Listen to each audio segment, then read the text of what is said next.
Estimados amigos, hoy día tenemos un invitado muy especial, un amigo mío de muchísimos años atrás. Se trata de Enrique Kohn. Enrique Kohn nació en Venezuela, vivió en Maracaibo, en el interior del país, pero luego también en Caracas, gran activista de la Unión Israelita. Hasta se interesó en solucionar problemas de drogas, asistió a conferencias internacionales. Un hombre muy interesado en el bienestar de la comunidad, pero también hizo familia, desde luego, está casado, tiene 3 hijos, tiene nietos y ya hace años que hizo aliyá a Israel. En realidad sus padres habían hecho eso muchos años atrás por un par de años, pero eventualmente retornaron. Pero el destino, obviamente, de Enrique era Israel y ya tiene años en Israel. Y también se está dedicando a algo muy diferente, que no es lo que hacía antes cuando estaba en Caracas. Estaba como empresario en negocios, comercio, y ahora es un guía en Israel. Yo me imagino que para ser guía de Israel, uno tiene que saber mucho sobre el país, sobre su historia, geografía, y Enrique aparentemente se ha integrado extraordinariamente a la sociedad israelí. Enrique, un gran placer de tenerte aquí. Mucho gusto de aceptar nuestra invitación de tener una conversación. Rino, el gusto es mío, es un privilegio poder hablar con usted en tiempo real, tener una conversación que creo que no hemos tenido hace muchísimos años. Y bueno, como usted dijo, son muchos años juntos. Lamentablemente nuestro primer encuentro fue con el fallecimiento de mi papá y usted estaba casi recién llegado a Venezuela. Tú también, tu mamá es Krakower, si mal no recuerdo, ¿no? De la familia Krakower, que también conozco en Venezuela. O sea, conozco a muchos miembros de tu familia, primos, tíos, etcétera, etcétera, y una familia que está muy arraigada a Venezuela. Pero obviamente que tu corazón, aunque parte está en Venezuela, ¿no?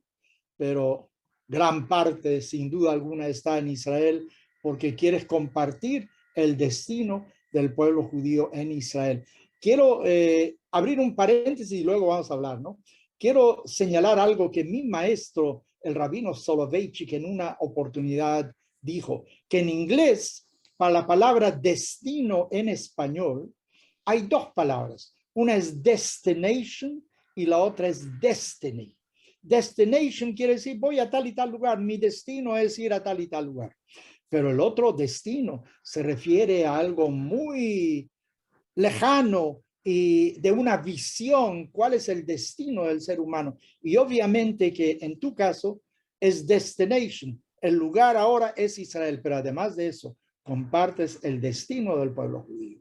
Así que debes de sentirte muy orgulloso y estoy seguro de que contribuyes a la sociedad israelí. Dime, ¿cómo te va como guía en Israel? Mire, Rino, la verdad es que cuando uno emigra, como en este caso, o vuelve a sus raíces, como en el mío, uno se termina reconvirtiendo. Y en un trabajo casual que tomé, me di cuenta de que yo conozco mucha más historia de la que yo creía. Siempre me gustó, fui una persona bastante leída, modestia aparte. Y aparte, inclusive, tuve la oportunidad en Maracaibo de estudiar en un colegio de curas. Entonces, yo el tema del cristianismo lo conocía también, que es muy importante para trabajar aquí en Israel. Hemos ido haciendo poco a poco el curso. Aquí hace falta un curso que dura 3 años para poder graduarse de guía. Yo lo estoy haciendo todavía muy poco a poco porque necesito trabajar. Pero gracias a Dios, yo creo que un poco todo lo que yo hice a lo largo, yo he estado en congresos de sionismo desde los años 70, hace más de 50 años que yo me veo involucrado en esto. Usted se acuerda el MUS, el movimiento universitario que funcionaba en la Unión Israelita. Yo fui parte activa de todo ese movimiento y para mí Israel siempre estuvo en la vena, en mis venas. Así que a lo mejor el éxito, o a lo mejor primero fueron mis amigos que me llamaron y me contactaron, y muy mal no lo debo haber hecho porque me han recomendado a mucha gente, y yo trato más que nada más que mostrarles Israel, es venderles Israel. Creo que este es un producto nuestro del cual podemos estar muy, muy orgullosos. Y con sus carencias, con sus debilidades, con sus deficiencias, pero también con sus grandes cosas. Una vez leí eso, creo, que si tú quieres vender pasta de dientes, por ejemplo, tú tienes que creer en el producto. O sea, si tú realmente crees que la pasta de dientes no sirve para nada, tú no puedes venderla. Si es que tú quieres vender ropa y tú crees que tu ropa no está bien cosida, etcétera, es muy difícil hacerlo, pero tú estás enamorado de tu producto. En el caso tuyo, veo que estás enamorado de Israel por razones históricas, razones familiares y también razones, creo que ideológicas, porque en una oportunidad tuvimos un intercambio acerca de ciertos problemas que existen en Israel y piensas que yo soy a lo mejor demasiado derecha, etcétera. Bueno, Israel aguanta todo, creo, ¿no? Sin duda alguna, pero obviamente que amas a Israel. Y si tú amas a Israel, entonces tú puedes, porque tú no reinventaste una fábrica de tejidos, de ropa en Israel que hacías antes a lo mejor en Caracas, nada de eso. Todo lo contrario, yo creo que es una demostración de alguien que llega a Israel y logra integrarse totalmente, porque está trabajando en un trabajo que debería ser solamente para israelíes. ¿Tú conoces la geografía de Israel? Conozco la geografía de punta a punta y conozco gran parte de su historia. Cuando a veces no sé algo, yo tengo generalmente la decencia de decirle a la persona que no sé de qué me está preguntando, pero que le voy a averiguar. Ajá. Y no le cuento un cuento chino, tratamos de decirle lo que realmente sabemos que es cierto. El trabajo es un trabajo, ¿qué quiere que le diga? Para mí me hubiera encantado haberlo hecho hace 20 años atrás. He tenido clientes como por ejemplo Laureano Márquez, Ajá. que fue una experiencia hasta el día de hoy. Laureano se acuerda de mí y Claudio Nazoa me siguen mandando correspondencias cada tanto. Y he tenido, por ejemplo, al director, al presidente de la Universidad Harvard de Boston como cliente. Y eso ha sido una experiencia para mí muy importante, con feedback tremendo, con gente judía y no judía que me escribe hasta el día de hoy. Yo le doy una idea. El día que empezó la guerra, el año 14 con Gaza, el primer llamado de teléfono que yo recibí fue de Claudio Nazoa. Para preguntar cómo estábamos, si estábamos bien. Entonces, algo debemos estar transmitiendo, algo debemos estar haciendo bien. Como usted dice, amo profundamente esto. Me he adaptado, nos hemos adaptado con todas las dificultades que tiene cualquier inmigración o vuelta a la tierra. No es fácil, pero estamos muy contentos en este momento aquí en Israel. ¿Te interesa, por ejemplo, la arqueología? Israel es un país que es un paraíso para arqueólogos, ¿no? Bueno, hay temas que yo trato cuando llegamos, si hay gente que viene con necesidades muy, muy específicas de querer averiguar algo, yo trato de buscarle al experto en la materia. Porque tampoco es imposible. Yo creo que no hay nadie, a menos que usted se lo aprenda del caletre, que se aprenda cómo aprenderse la Torá de punta a punta, pero no entienda de lo que esté hablando. Entonces, yo prefiero en esos casos. En general, lo que yo hago es darle a la gente una visión panorámica de lo que es este país. Y si hay temas muy particulares, he tenido clientes evangélicos donde hemos tenido que buscar un profesor de la Universidad Hebrea de Jerusalén para que esté con ellos un día y los ubique en la parte cristiana, de la historia cristiana de ellos, que tiene que ver con Jesús y no Jesús. Entonces, en temas muy específicos, yo trato de buscar la ayuda correcta y de ubicar a la persona en lo correcto. Yo más que nada lo que trato de vender es este envoltorio que tenemos aquí. Y como le dije, con sus deficiencias, pero sobre todo con sus virtudes, y afortunadamente son muchas. Dime una cosa, en Israel hay cristianos, desde luego, hay musulmanes, hay judíos, hay budistas, hay un templo muy famoso en Haifa, De los Bahá'í. del Bahá'í, o sea, me imagino que hasta hay Confucio y yo qué sé qué.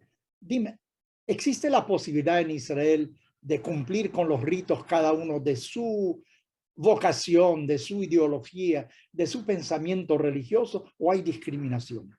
Mire, yo no creo, por lo menos que yo me haya tropezado, no me he encontrado con discriminación religiosa. Lamentablemente, el conflicto político árabe-israelí o palestino-israelí se ha convertido en un conflicto religioso, más que un conflicto político. Entonces, eso sí puede tener, pero en la calle, créame, yo camino a Jerusalén y entro inclusive a Belén, que es los territorios palestinos, y entro en Jericó, y yo no encuentro ningún tipo de esas cosas. El trato, yo veo que todo el mundo cumple las festividades. No hay nada más bonito que ir a los pueblos árabes cuando ellos celebran el fin del Ramadán, por ejemplo. O ir a la fiesta del sacrificio de los drusos. Ellos, cada uno practica realmente su ritual en la forma más libre posible. Y nosotros, los judíos, que tenemos N cantidad de variantes, cada uno, por supuesto, que la festeja y lo celebra con la mayor libertad. Estamos ahora en un proceso de integración. Este es un país que todavía apenas tiene 70 años y socialmente nos estamos integrando. Yo le cuento que yo tengo como consuegros un matrimonio que son caraítas. No sé si usted oyó hablar de los caraítas de Egipto. Últimamente el monte Gerizim, de repente hay algo como 1000, creo que, familias o individuos que profesan eso. No, los caraím son Yehudim, son judíos egipcios. Ya fueron reconocidos. Ya la Rabanut ya le dio. Hay otros también que ellos no aceptan la tradición rabínica. Solamente no, estos sí. Entonces son otros caraím. No, la historia de los caraím en realidad es que ellos vienen de un área en Egipto donde no les llegó a ellos la historia de la Mishnah, el Talmud, sino la Torá en sí. Y ellos siguen la Torá. Le cuento algo muy simpático. En la casa de mis suegros, el Seder de Pesach dura 5 minutos. Porque ¿cuál es la mitzvah del Seder de Pesach? Recordar que Dios nos sacó de Egipto, y ese es el Seder de ellos. Recordar eso. Ellos nunca oyeron hablar de Manishtaná, ni oyeron hablar de Hadgadiá, ni de nada de esto. No, pero saben lo que es maror, ¿no? Sí, saben todo. Ponen el plato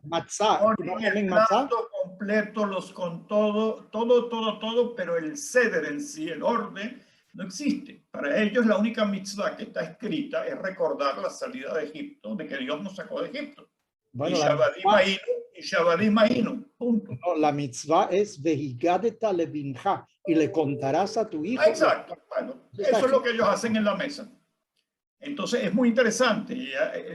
Por eso le digo que las variedades que pueden haber aquí son muy, muy interesantes. Y créame que yo no conozco casos, supongo yo que habrán enfrentamientos en algún lado, de libertad, de falta de libertad religiosa para nadie, de ninguna especie.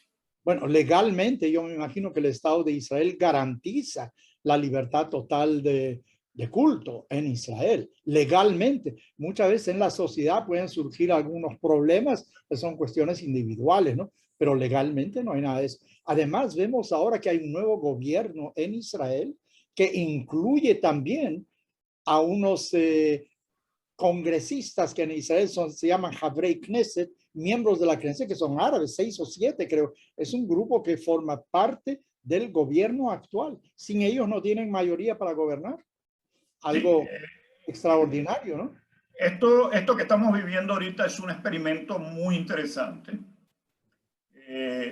Hasta ahora, todas estas fracciones que conforman este gobierno están haciendo un esfuerzo sobrehumano para mantener el gobierno. Estamos justamente en la víspera de Rosh Hashanah por introducir el nuevo presupuesto del gobierno. Si ese presupuesto logra ser aprobado, el gobierno tiene chance de durar por lo menos un par de años, que es la estabilidad que estamos buscando un poco aquí en Israel. No entro a juzgar, pero este es el gobierno más disímil que pueda usted imaginarse. Tenemos 3 partidos de la derecha total, dos partidos de extrema izquierda y un par de partidos ahí en el medio que tratan de hacer el equilibrio. Bueno, yo creo que es un experimento muy interesante en el sentido de que toma en cuenta la variedad que hay en la sociedad. En toda sociedad democrática hay diversidad de opiniones, pero tenemos que buscar siempre el común denominador. ¿Cuáles son los elementos que nos unen realmente? Yo siento también, lamentablemente, de que hay un elemento negativo también que une a la sociedad israelí, que es la amenaza. Tú tienes un estado como Irán, que amenaza con borrar a Israel del mapa. Eso es inaudito en las Naciones Unidas, de que un país amenace con la destrucción total de otro país. Entonces, ese peligro externo también hace, creo yo, dime tú, a la sociedad de Israel de mantenerse en mayor cohesión. Tenemos que ver cuáles son los intereses comunes, pero también tenemos un peligro común que nos amenaza a todos, ¿no? Mire, lo que usted dice es correcto, pero en el día a día usted parecería no percibir eso. Sin embargo, cuando entramos en algún tipo de conflicto con alguno de nuestros vecinos, o le voy a dar un ejemplo reciente de hace 2 días, falleció un soldado que fue herido en la franja de Gaza por un soldado de Hamas. Durante el tiempo que el muchacho estuvo hospitalizado en estado muy grave en el hospital, los rezos de Slijot en Beersheba se hacían frente al hospital donde habían cientos de miles de personas, decenas de miles de personas que no conocen a este muchacho. Y para eso se reunió la gente, para pedir por la salud de este joven.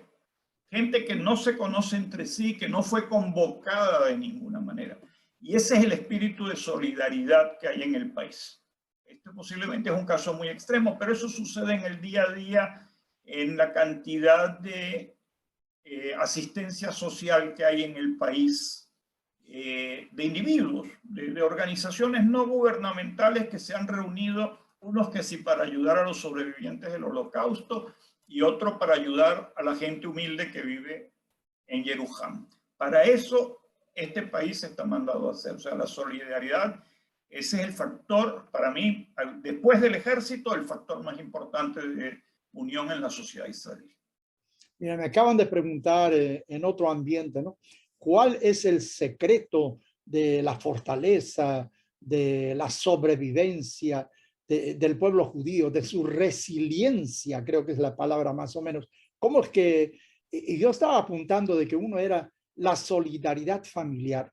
Cuando alguien me pregunta a mí, ¿qué es judío? ¿Qué es ser judío? ¿Es una religión? Yo digo que creo que a lo mejor el concepto que mejor lo describe es que es una gran familia. Yo siento que tú eres mi hermano, mi primo, estamos relacionados de alguna manera y que tu destino es igual a mi destino, compartimos las cosas. O sea, estamos muy cercanos el uno al otro. El otro ingrediente que yo hablaba era el estudio, que era muy importante para nosotros, ¿no? Pero el concepto familiar no es tan solo fe. Hay fe en Dios. No digo que no quiero minimizar el concepto de mitzvah, pero algo fundamental es que sentimos de que lo que te pasa a ti, eventualmente me pasa a mí. Mira, y yo veo, Enrique, de que estás enamorado de Israel y por eso debes de ser un guía extraordinario, porque transmites ese calor que sientes por la Medina, por el pueblo judío, y no es de extrañar porque tu trayectoria siempre fue una trayectoria que incluyó a la comunidad también. Mira, ¿cómo ves tú el futuro? Yo veo, por ejemplo, ahora que en el gobierno anterior se empezó algo que se llaman The Abraham Accords, las relaciones ahora más cercanas con países que son más progresistas, en el sentido que quieren traer mayor bienestar económico a su gente e impedir de que los trazos históricos de odio, etcétera, de rechazo al extranjero sean los que dominen la sociedad. Quieren avanzar, quieren dar mejores hospitales. ¿Tú crees que ese es el futuro realmente del Medio Oriente? Mire, yo a mi gente, a la gente cuando yo los llevo a pasear, porque esta es una pregunta que a todo el mundo le preocupa, ¿qué va a pasar? Y yo siempre uso como ejemplo la salida de Moshe con el pueblo de Israel de Egipto. los 40 años en el desierto. Usted nos enseñó que esos 40 años sirvieron para que toda aquella masa de gente que había nacido y vivido en esclavitud por decenas de años tenía que cambiar por una gente que fuera libre, que tuviera la necesidad de salir a trabajar, porque el esclavo no necesita. Aquí nos pasa lo mismo. Nosotros necesitamos un periodo que va a ser de 40 o 50 o 60 años, no sé, sin guerras importantes, que es lo que viene pasando. Las guerritas que estamos sufriendo en este momento no tienen la envergadura ni de la guerra de los 6 días, ni de la guerra de Yom Kippur. Hoy en día, un joven palestino se sienta en Ramallah en un café y lo primero que hace es agarra su teléfono y se mete en Facebook, en Instagram. Y el joven israelí en Tel Aviv hace exactamente lo mismo. Esos dos jóvenes, cuando les toque llegar al puesto de liderazgo, ya tienen un lenguaje común establecido, preestablecido en su forma de vida diaria. Esa gente le va a ser mucho más fácil adelantar los procesos que lleven a una vida más normal en esta zona del mundo. Yo creo que yo le reconozco al presidente Trump una cosa muy importante, que es que nos cambió el paradigma. Él cambió el tema, el paradigma. Él dijo, señores, los palestinos, mucho gusto, todo muy bien, pero hay otra vida, hay una vida que hay que desarrollar, el mundo tiene que desarrollarse, y eso es lo que nos trajo estos acuerdos de Abraham. Va a haber paz, yo sí creo, si no yo sería masoquista en vivir aquí o en criar a mis nietos en este país. Yo confío plenamente en que vamos a desarrollar algún tipo de vida común. Yo creo que, no logro ver cómo va a ser esa vida común, pero sí sé que va a haber una vida. Yo creo que la ideal sería que hubiesen dos países, ellos que desarrollen su cultura y sus costumbres, nosotros podamos seguir siendo mayoría en la nuestra. Eso para mí sería fundamental. Pero va a haber una solución, Robin.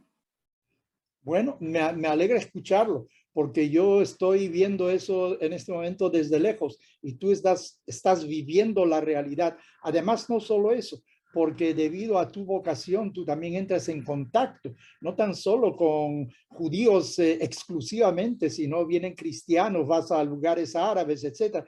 Tienes una mejor idea, un mejor retrato de cuál es la realidad israelí en este momento. Bueno, me alegra mucho conocerlo porque creo que el pueblo judío depende hoy más que nunca del bienestar del Estado de Israel.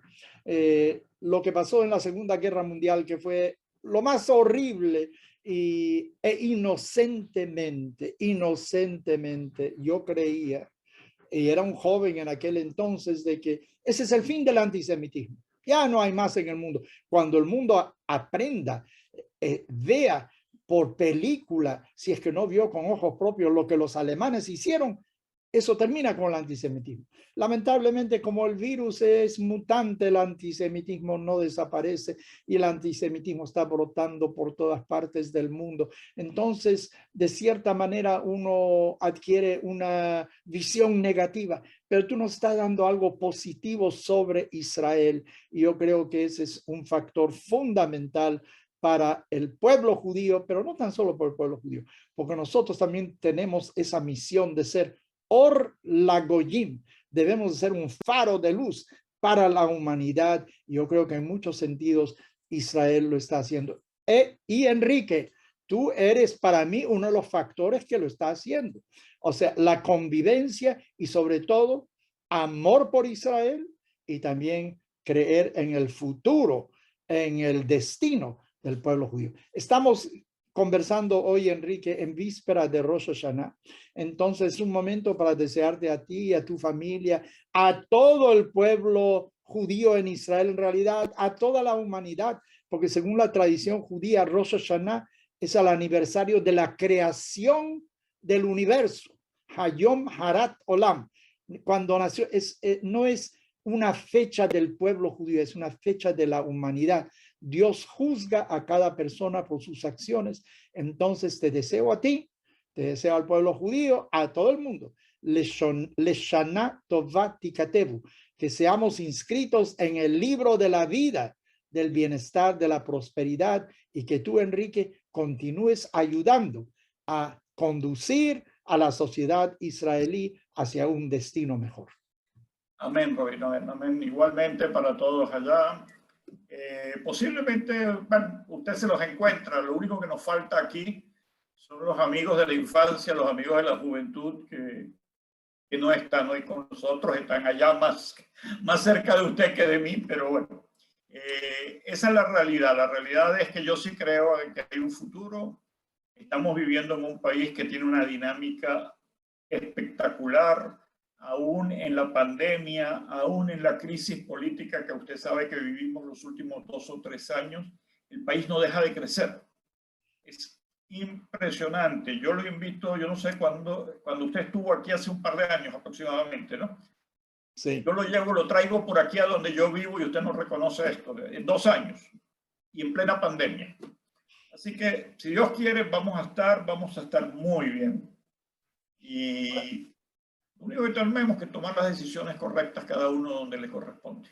Anticipo estar en Israel próximamente. No tengo fecha todavía, pero próximamente espero estar en Israel y entonces nos veremos también, a lo mejor personalmente también. Además, Enrique, hoy en día estabas diciendo de que tanto el árabe como el joven judío, Instagram, yo qué sé qué, FaceTime, Zoom, etcétera, puedes comunicarte con todos tus amigos de la infancia y verlos en real time, en tiempo real, tal como lo estamos haciendo hoy. Enrique, te deseo a ti y a tu familia mucha salud, bienestar, que te mantengas seguro y que continúes con esa actitud positiva hacia Medinat Israel, hacia Am Israel. Un gran saludo. Gracias, Rodrigo. Igual para usted, todo lo mejor. Gracias.